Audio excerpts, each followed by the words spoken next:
नमस्कार शेतकरी मित्रांनो, माझं नाव प्रशांत देशमुख। आज आपण जलम येथील प्रगतशील शेतकरी श्री गणेशभाऊ आकोटकर यांच्या शेतात आलेलो आहोत। तर गणेशभाऊ दादांनी हे निर्मल सीडच्या रायझामिका बायोसंजीवनीची गेल्या 4 वर्षापासून ड्रिंचिंग करतात। तर त्यांना अतिशय चांगल्या प्रकारे रिझल्ट आलेला आहे। तर आपण त्यांच्या शेतात आलेलो आहोत। सोबत आपल्या न्यू गंगा कृषी केंद्राचे संचालक श्री अनंतभाऊ नरवाडे आहेत। नमस्कार अनंतभाऊ। नमस्कार साहेब। मी गेल्या 3 ते 4 वर्षापासून आपलं निर्मल कंपनीचं बायोसंजीवनी आणि रायझामिका आणि एका एकरासाठी 1 किलो रायझामिका हे 1 किलो बायोसंजीवनी 100 ग्रॅम रायझामिका, अर्धा किलो गुळ आणि अर्धा लिटर ताक अशाप्रमाणे द्रवण बनवून द्यासाठी गणेशभाऊ आकोटकर यांच्या शेतामध्ये आलो। माझ्यासोबत निर्मल कंपनीचे देशमुख साहेब आहेत आणि आपले गजानन भाऊ आहेत। शेतामध्ये आल्यानंतर याच्यात आपल्या कोटीमध्ये आम्ही द्रवण करून दिलं।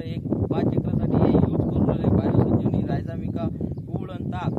हे गेल्या 3 ते 4 वर्षापासून गणेशभाऊ आकोटकर हे आपले म्हणजे चांगले ग्राहक आहे, म्हणजे सदन कास्तकार आहेत। हे 4 वर्षापासून तूर या पिकासाठी रायझामिका आणि बायोसंजीवनी, अर्धा किलो गुळ, अर्धा लिटर ताक याप्रमाणे एका एकराप्रमाणे हे ड्रिंचिंग करतात। ड्रिंचिंगचे याले खूप चांगले रिझल्ट आले आणि भविष्यात शेतकऱ्याला ते हेच उद्देशून सांगतील की बा भविष्यात जे बी आता जास्त पाऊस होऊन राहिला, जमीन दलदल होऊ राहिली, मुळ्या सडून राहिल्या तुरीच्या, त्याच्यासाठी हे वरदान म्हणून हे निर्मल कंपनीने एक असं प्रोडक्ट काढलेलं आहे की बायोसंजीवनी रायझामिका हे 100% तुरीसाठी वरदान म्हणून या कंपनीनं काढलेलं आहे आणि हे भविष्यात शेतकऱ्याच्या खूप मोठ्या फायद्यात आहे। अशा पावसाच्या वातावरणात जर रायझामिका, बायोसंजीवनी, गुळ आणि ताक हे जर मिक्स करून एका एकराले 5 पंपाची ड्रिंचिंग जर केली आपण, तर भविष्यात तूर निघेपर्यंत त्या तुरीले कोणताच मर रोग येणार असं शेतकऱ्याला मी विनंती करतो की याप्रमाणे सर्व शेतकऱ्यांना हे तुरीसाठी ड्रिंचिंग एक अवश्य करावं।